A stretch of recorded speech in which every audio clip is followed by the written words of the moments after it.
Praise the Lord. நான் உங்கள் Ebenezer. இன்றைய நாளுக்கான வாக்குத்தத்தம் ஏசாயா 41 அதிகாரம் 10 நீ பயப்படாதே, நான் உன்னுடனே இருக்கிறேன்.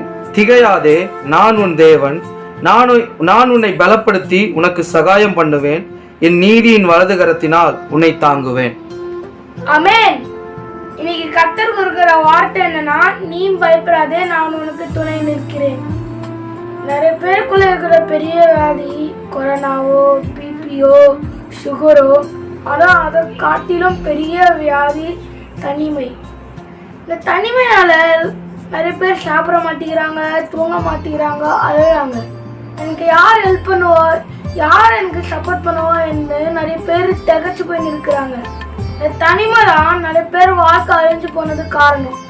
ஒருவேளை இன்னைக்கு நீங்க தனிமையில இருக்கலாம், தனிமையாவே வாழ்க்கையில போராடி கொண்டு இருக்கிறேன்னு நீங்க நினைக்கலாம்.